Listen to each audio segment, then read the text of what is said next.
अस्सलाम वालेकुम। इहदिना सिरातल मुस्तक़ीम।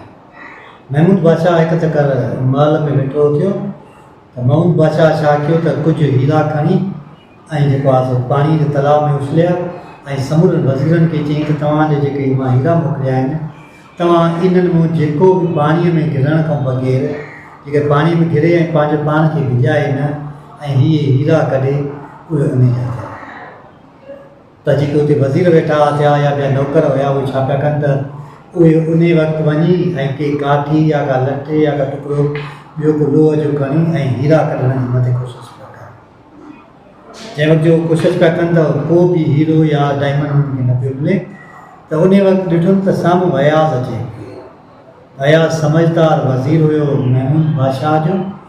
त अयाज़ जंहिंमहिल वेझो पहुतो त महमूद बादशाह चयो त मां हे कुझु हीरा उछलाया आहिनि ऐं मूं इहा कंडीशन रखी आहे त तमामु जेकॾहिं को बि माण्हू पंहिंजो दामन भिॼाइण खां सवाइ पंहिंजो जिस्म भिॼाइण खां सवाइ जेकॾहिं इहे हीरा खणी ईंदो त इहे हीरा उन जा।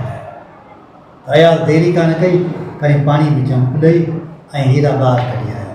त सभु माण्हू वाइड़ा थी विया चवनि हे छा थो करे, कंडीशन इहा आई, शर्त इहा आहे कि तूं पाण खे उछलींदी न।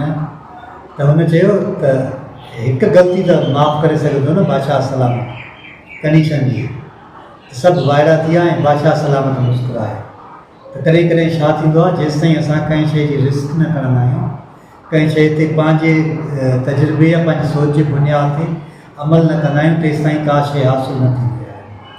प्रैक्टिकल लाइफ या अमली ज़िंदगीअ में इहो लाज़िम हूंदो आहे त तव्हां केतिरे क़दुरु पंहिंजे पाण सां सचायो ऐं केतिरे क़दुरु तव्हां हिकु नई शइ आणियो था, नई तकलीफ़ कयो था या तव्हांजी ज़िंदगीअ जो असरु ॿियनि ते खणी करे।